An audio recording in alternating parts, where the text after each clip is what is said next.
one for him. Let's hear from his manager. Here he is, Pep Guardiola. Pep, congratulations. Extremely good first 45 minutes, which won the game for you, really. Top, yeah. And the second half was not that because they make a step up. They were more aggressive, and after that, but we then, yeah, in general, really good. And the first half, I completely agree with you. So we were in one of our best by far.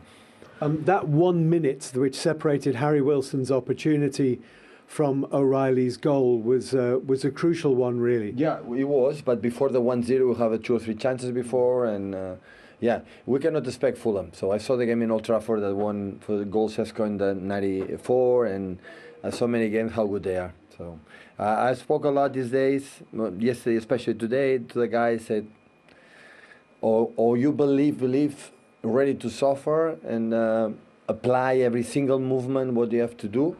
Otherwise, it happened what would happen in Fulham, in London, that they are able with 5-1 make 5-4, and we are not able to control because Berger, the build-up with Leno and everyone have a good process, and but the first half was outstanding in the terms of what we want to be. In the build-up to that second goal, which Nico took very well, Joachim Andersen clattered Erling, and he didn't reappear for the second half. Is he injured? Having Eagles. He didn't feel comfortable, and of course, listen, it's a lot of games. So the human beings and the way in this country, the game is being played. So it's more fatigue, more contacts, more anything. So at the end, the human beings have a limit, you know. And look, Cucurella is injured, right? Do you know why? Go on. 1,000 million games. So no secrets. Well, that's interesting because on that very subject, I told you he went off at half-time, Erling Haaland, which is why he was asked about it. Pep Guardiola has said this to the club media about Erling Haaland. He didn't feel comfortable. The reason why, he's played so many games. I didn't speak with the doctors. I don't know exactly what he has. Fatigue. He said, I don't feel comfortable. And at 3-0, with a lot of games to come with Omar Mamouche, it was common sense. What do you make of that? Agreed, yeah, common sense. 3-0 up, you've won the game. If you've got any doubts about your star player, bring him off, wrap him in cotton wool. You know, they play Salford at the weekend in the FA Cup. Does he have to play in that? They'll beat Salford without Erling Haaland. So if you, any concerns... So we can have 10 days off 10 days off, perfect. What a lovely little break that is to then head into the last sort of third of the season with all guns blazing. So, yeah, I mean, it all depends on whatever tests they're going to run and everything else. But if he feels any form of fatigue, then this is the time to give him a break. Yeah, it's perfect timing, especially in respects of Marmoush's return. He obviously returned a little bit before the African Nations, gone there, done very, very well, came back, played very well for City. So it is perfect timing to give him a rest because Marmoush is in form. So he will give you a different dimension and play a different way. But it's all positives, I think. If you can rest the big man, and like Mo said, wrap him in cotton wool, I would do it as well. Yeah, because if you can get him fresh for what they hope is the run-in, still very much in the Champions League as well, of course, that's important, is it? Because while Mamouche was away, he has had to take part in every single Premier League game so far. Yeah, not just the Premier League games, all of them, weren't they, really? I think it's the most games he's played for City at this part of the Premier League season in terms of especially staying fit. So he's done that very, very well. But fatigue will kick in at some point. And it's not always physical. Sometimes it's just mental.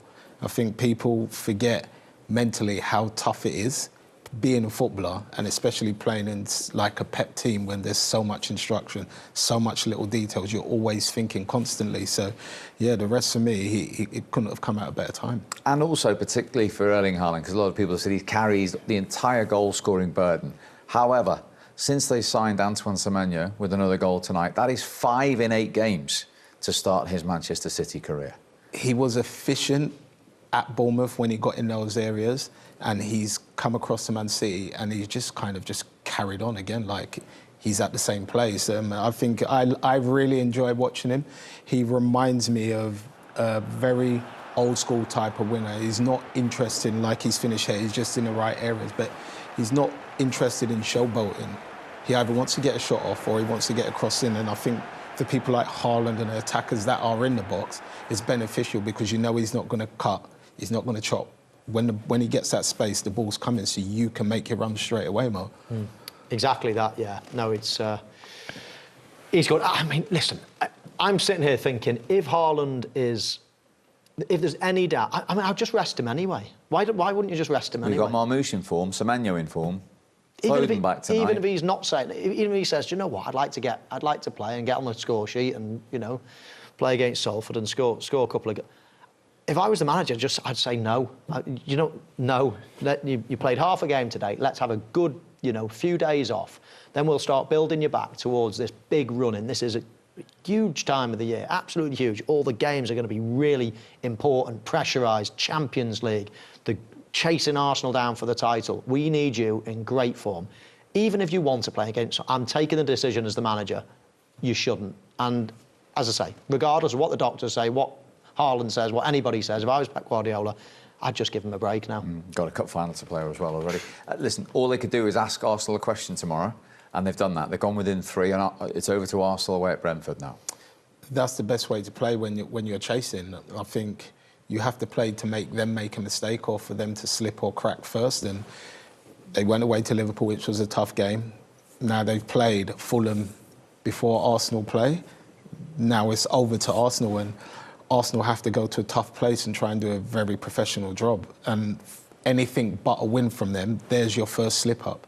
And then the gap's a little bit smaller again, and then you can just keep creeping. Because effectively, if they draw a couple of games, it could be like what happened a few years ago, where 2 games they drew, or 3, and they lost the title. It can happen again. They don't necessarily need to lose. OK.